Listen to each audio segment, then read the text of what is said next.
MP में हाल ही में गौमांस तस्करी के खिलाफ अभियान के तहत 11 घरों पर बुलडोजर चला दिया गया। प्रशासन का कहना है कि इन घरों में मध्य प्रदेश के मंडला गांव में 11 मुसलमानों के घर पर बुलडोजर चलाया गया। जी हाँ दोस्तों, आपने बिल्कुल सही सुना, 11 घरों पर बुलडोजर चलाया गया। आरोप ये लगाया गया कि मुसलमानों के घरों में गाय का गोश्त था। जी हाँ दोस्तों, कुर्बानी के मौके पर गाय के गोश्त घर में मिलने से 11 मुसलमानों के घरों पे बुलडोजर चलाया गया। भाजपा में अदालतों का कोई काम नहीं, पुलिस आरोप लगाएगी फिर पुलिस ही आपके घर पे बुलडोजर चलाएगी। जी हाँ दोस्तों, आप बिल्कुल सही सुन रहे हैं। चुनाव के नतीजे से पहले और बाद भी हमेशा घर मुसलमान का ही टूटता है, कत्ल हमेशा मुसलमान का ही होता है। हमारे यहाँ के नेता असदुद्दीन ओवैसी साहब, इमरान प्रतापगढ़ी साहब, सारे लोग ट्वीट करते हैं। हर एक चीज को अपन बारीकी से देखें। अस्सलाम वालेकुम, नमस्ते, सत श्री अकाल। कैसे आप लोग? आए हो कि आप लोग बहुत अच्छे होंगे। अभी जो आप अभी तक जुड़े हुए हैं एज खबर से जुड़े हुए दोस्तों, ये देखते ही देखते यह मुद्दा एक पॉलिटिकल मुद्दा बन जाता है और बहुत सारे लोग अलग अलग ट्वीट करते हैं। असदुद्दीन ओवैसी साहब और कांग्रेस के नेता इमरान प्रतापगढ़ी साहब का भी ट्वीट आपके साथ शेयर करेंगे। उससे पहले मैं आप लोगों को बता दूं दोस्तों कि ये गोश्त जो कि कुर्बानी का गोश्त जो कि उसके लिए घर तोड़ा गया, तो दोस्तों ये आम बात है। क्योंकि ये आम बात इसलिए है कि हमारी सरकार जो है जो कि खुद ही बीफ का एक्सपोर्ट करवाती है। जी दोस्तों, एक ऐसी कंपनी है जिसको अलाना कंपनी बोलते हैं। अलाना ग्रुप एक ऐसी ग्रुप है जिसमें बहुत सारी कंपनी वर्क करती है। जैसे दोस्तों, एक है अलाना कोल्ड स्टोरेज, दूसरा है अलाना सन्स प्राइवेट लिमिटेड, और ऐसे ही बहुत सारी कंपनी है जो कि अलाना के अंदर काम करती है। और दोस्तों इस कंपनी का काम यह होता है कि ये गाय की गोश्त को काटती है और बाहर बाहर देशों में एक्सपोर्ट करती है। और दोस्तों इस कंपनी, ये कहीं और की कंपनी नहीं, ये इंडिया की कंपनी है। और दोस्तों ये एक्सपोर्ट करने के मामले में पूरी दुनिया में दूसरे नंबर पर आती है और ये कंपनी आती है इंडिया में। और इस कंपनी को चलाने के लिए सबसे बड़ा हाथ है वो बीजेपी का और शिवसेना का है। जी दोस्तों, अगर बात करें अपन 2019 और 2020 की, तो 2019 और 2020 बस सिर्फ 2 साल में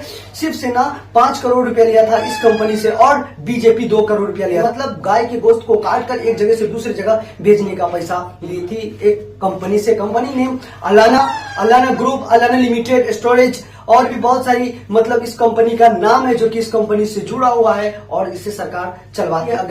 अगर गोश्त रखता भी है तो उसका घर तोड़ दिया जाता है। दोस्तों अब सोच लीजिए कि वही गाय को काट कर अगर लूट किया जाता है तो सरकार उससे पैसे लेती है। अगर वही गाय के गोश्त अगर आप खाते हो तो सरकार आपके घरों पे बुलडोजर चलाती है। तो दोस्तों ये सब बात आपको सोचने की है और आप लोग समझे कि आखिर ये हो क्या रहा है। तो दोस्तों चलिए आगे देखते हैं अपन ट्वीट असदुद्दीन ओवैसी साहब क्या ट्वीट करते हैं और साथ ही इमरान प्रतापगढ़ी क्या ट्वीट करते हैं। कांग्रेस के नेता इमरान प्रतापगढ़ी ट्वीट करते हैं, भाजपा राज में अदालतों का कोई काम नहीं, पुलिस आरोप लगाएगी फिर खुद ही बुलडोजर लेकर आपका घर गिरा देगी। लेकिन अब यह सिलसिला नहीं चलेगा। इन पीड़ित परिवारों